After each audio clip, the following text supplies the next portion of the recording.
नमस्कार सबैजनालाई। यो चाहिँ मेरो ग्ल्यामर मिट्स आयुर्वेदा। अनि यसको चाहिँ मैले पहिला चाहिँ सनस्क्रिन मेरो साथीकोमा ट्राई गरेको थिएँ। अन्त मलाई राम्रो लागेको थियो है। अन्त मैले चाहिँ यो अब यसको सेटमै आउँदो रहेछ। अन्त मैले चाहिँ अब राम्रो हुन्छ स्किनमा भनेर चाहिँ यो सेटै अब अलिकति मलाई कम्ती पनि पर्यो, रिजनेबल लाग्यो। तपाईँहरूले यसलाई चाहिँ एमाजोन, फ्लिपकार्ट सबैमा जहाँ पनि पाउनु सक्नुहुन्छ, अफलाइन पनि पाउनु सक्नुहुन्छ जस्तो लाग्यो यो चाहिँ है। अन्त लेट्स ट्राई है, अब कस्तो हुन्छ भनेर। अब अन्त म तपाईँहरूलाई एक-एकवटा गरेर सबै प्रडक्टहरू देखाउँदै जान्छु है। यसमा चाहिँ मैले फर्स्टमा फेस सिरम छ है, फेस सिरम छ। तपाईँहरूले अब इन्डिभिजुअल प्रडक्ट्स पनि अब नाइकाहरूबाट भयो, यो पनि अब त्यहाँबाट पनि अर्डर गर्नु सक्नुहुन्छ। नाइका, एमाजोन, फ्लिपकार्ट सबै अब साइटमै छ है। यसको इन्डिभिजुअल प्रडक्ट चाहिँ तपाईँको यसको चाहिँ यो सिरमको मात्रै 499 रुपिस छ। अन्त नम्बर 2 मा छ तपाईँको यो अब rice and ceramide eye cream भने अन्डर आई क्रिम भनेर भन्दैछ।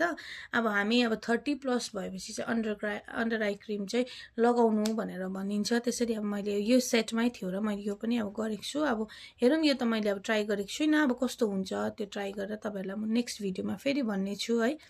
यसको इन्डिभिजुअल अब यसको चाहिँ 390 रुपिस रहेछ, यसको चाहिँ 390 रुपिस छ। अन्त मेरो थर्ड प्रडक्ट छ, यही सेम हो, राइस एन्ड सेरामाइडकै टोनर छ।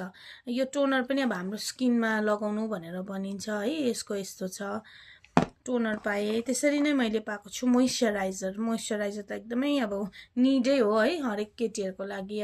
अब हामीले जहिले पनि अब हेभी मेकअप भयो, लाइट मेकअप भयो, मोइस्चराइजर चाहिँ लगाएकै हुनुपर्छ भन्ने छ। त्यसरी नै मेरो अर्को प्रडक्ट छ, rice and pill of mask छ। यो चाहिँ राइस एन्ड सेरामाइडको नै पिल अफ मास्क छ। अन्त यसको इन्डिभिजुअल प्रडक्टको यसको प्राइस छ 300 रुपिस।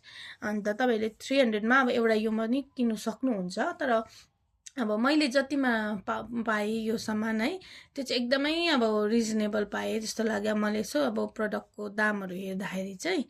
त्यसरी नै मेरो अर्को प्रडक्ट छ, फेस वास छ। फेस वास चाहिँ तपाईँको सेम हो, यो चाहिँ राइस वाटरले बनिएको मलाई जस्तो लाग्यो। अब यो सब जति पनि छ यसको अब टेक्स्चरहरू हेर्दाखेरि, अब मैले जति बेला युज गरेको थिएँ यो है, अब हामीलाई अब राइस भनेको चाहिँ अब जुन चाहिँ अब हामीले चावल भन्छ नि, अब चावलको पानी चाहिँ एकदमै फेसको लागि, बडीको लागि चाहिँ एकदमै राम्रो हुँदो रहेछ नि त। त्यसरी चाहिँ अब अहिले यो चाहिँ कोरियन थिममा अब बेस छ जस्तो लाग्यो मलाई है। अब हेरौँ कस्तो हुन्छ, तपाईँहरूले पनि ट्राई गर्नु सक्नुहुन्छ। त्यसरी नै मेरो यो लास्ट प्रडक्ट छ, 7th प्रडक्ट भनौँ, त्यो चाहिँ छ मेरो यो सनस्क्रिन, विच इज अब मस्ट, जसकोमा हुनुपर्छ जस्तो लाग्छ। किनभने अहिले चाहिँ एकदमै अब सनको रे चाहिँ जुन चाहिँ छ स्किनलाई पुरा ड्यामेजहरू गर्छ होइन।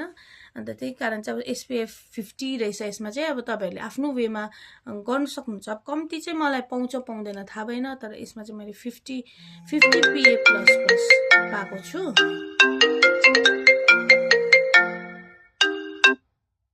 अन्त त्यसरी नै हो, अब तपाईँहरूले पनि ट्राई गर्नु सक्नुहुन्छ यो चाहिँ है। अब गर्नुभयो भने अब एकदमै राम्रो हुन्छ।